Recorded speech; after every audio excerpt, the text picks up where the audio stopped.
When your entire country gets this whiskey from one of 3 different distilleries, how do you stand out? Well, you could either start your own distillery, or you could do some unique maturation. In the case of Teeling, they did both. This is the small batch. Let's get into it.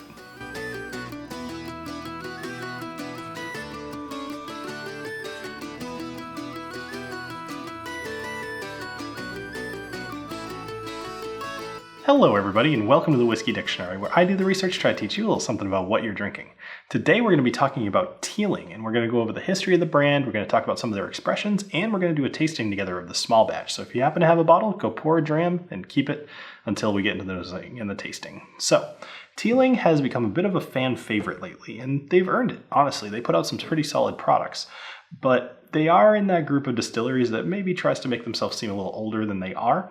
So in this case, it's a little bit more forgivable as they do have a bit of a pedigree behind them. So if we want to talk about Teeling, we're talking way back in the 1700s. There was this guy named Walter Teeling who set up a distillery on Marrowbone Lane in Dublin City. I knew I wasn't going to remember that.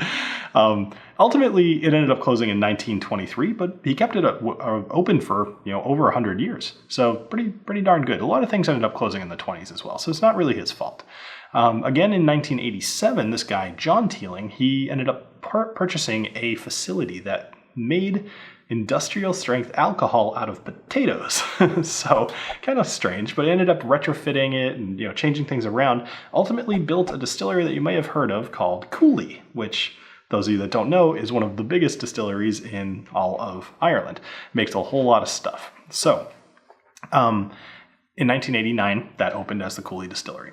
So years later, Cooley was sold to Jim Beam. And at the time it was Jim Beam Inc. Now it's Beam Suntory. So I'm sure you've heard of them. After selling, he ended up talking them into letting him keep 16,000 barrels. And he wanted to use these barrels essentially to start his own distillery, which he did. He ended up calling it the Teeling Distillery, and in 2012 ended up putting out product. Now at this time, the product was leftover barrels from Cooley, which in a way belonged to him anyway. So that's where I was saying that he's got a bit of a good excuse to say that they're a little older than say 2012 or 2015 when the actual new distillery opened. So actually, let's go into that. The new distillery, which started selling product in 2015, is run by Jack and Stephen Teeling, who are the sons of John. So it's still stayed in the family, and it seems like this family is destined to just always have distilleries in their blood. And so, like I said, they kind of earned some bragging rights. I don't hold it against them. So right now, the new distillery is aging its own product. I would imagine that some of that has come out a little bit, maybe in some sort of distillery releases, but for the moment, pretty much everything is still Cooley. But that's fine. They're aging their own thing. They're doing their own thing. They've started a new distillery, which puts out good stuff. So I think it's a great sign. And obviously, Irish whiskey is a huge growth right now in the market. There's all kinds of new Irish distilleries opening up. I think about 20 of them are cited to open up in the next few years, which is just absolutely nuts. Can't help but think that there's going to be a little bit of a oversaturation of Irish whiskeys coming up, but that's fine. I like Irish Whiskey Month, and I plan on doing it every year, so here we go. Let's talk about the different expressions that Teeling offers. So they've got kind of the whole core range, which very much represents Irish whiskey. You've got the small batch here, you've got single grain, single malt, and single pot still. And, like I said, they're kind of really running the whole gambit. Now, the good news is they're all pretty good. I've tried all 4 of them. I have not had them individually the way I did with this. I've had them at tastings. I've had them, at larger tastings, but I've had like a Teeling tasting before. And I remember liking all of them. So that's pretty good. You kind of could pick up any one off the shelf and be all right. One last thing I do want to talk about is that I have to commend Teeling for their website. They have a whole lot of information on there in a good way, but I have to say I've never seen so much marketing on a website in my entire life. This thing is just littered with too much marketing. Honestly, I feel like it would almost drive away a new customer. So if anybody from Teeling's watching this, maybe tone it down a little bit. All right, anyway, let's go ahead and talk about this bottle. So this is 46% ABV, which, hold on. Yeah, not a great pop. It's got a little bit missing out of here, so anyway, it's 46%, non-chill filtered.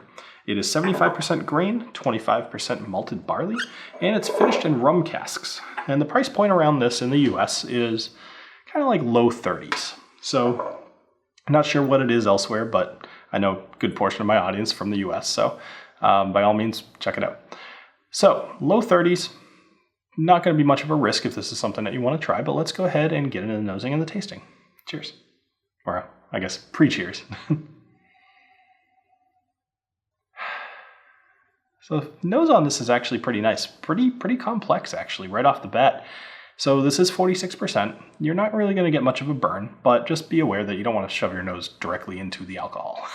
So some of the smells that I'm getting out of here are plums, banana, some apricot,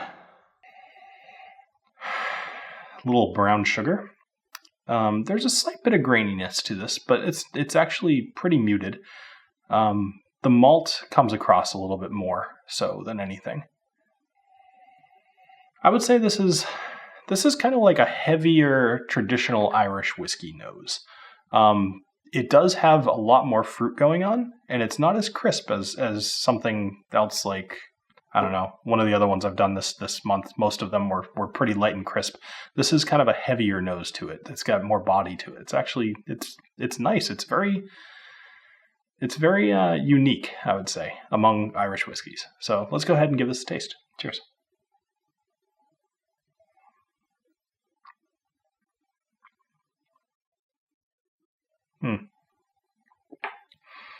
Sorry, I forgot that my mic can pick up that swishing sometimes, so I apologize.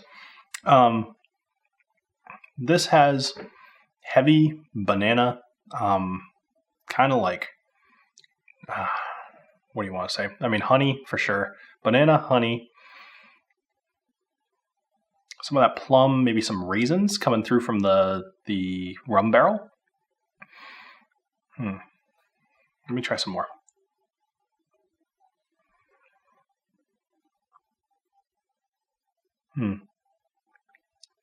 Maybe some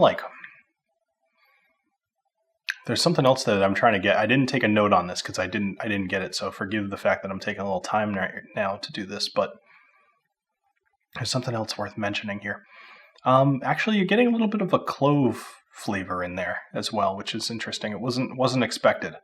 That's opened up since I first tried this, so that's interesting.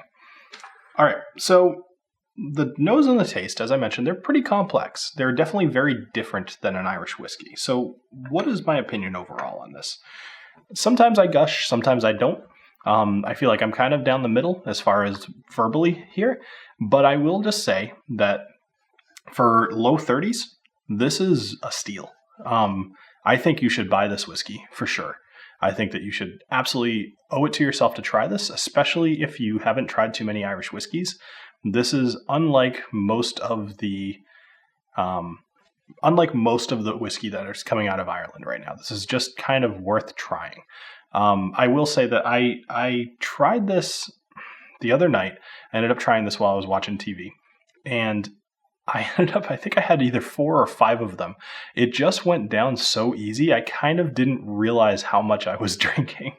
So, I think this bottle is pretty close to half empty, and you guys have seen my reviews. Usually it's just a little below the shoulder when I have had enough that I feel like I can give a good comment on it. So this one went down pretty easy, even without thinking about it. I don't know that this is necessarily a stock it, because I'm not sure that you'd ever buy a second bottle of this unless you really liked it.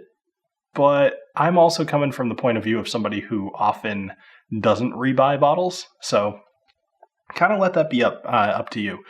Of all of the Irish whiskeys that I've covered this month, there were only a few that I think are totally worth the money. This is definitely one of them. So anyway, thank you very much for joining me here on this episode of the Whiskey Dictionary about Teeling. And by all means, please check out thewhiskydictionary.com. I've got lots of merch up there. Now, obviously, the whole coronavirus thing is going on right now. At the time of filming this, it's the end of March. So check out the merch store, but I'm not confident exactly when I'll be sending it out. That's definitely good. I'll send stuff out, but I'm not sure that it will be like an everyday thing like it usually is. But either way, Check out the Discord. There's some cool stuff going on in there. The link's down below in the description. And I've got some really neat plans for the Discord, some of which might be have come to fruition by the time that you see this video. So thank you again for joining me here, and I hope you have a great rest of your day. Cheers.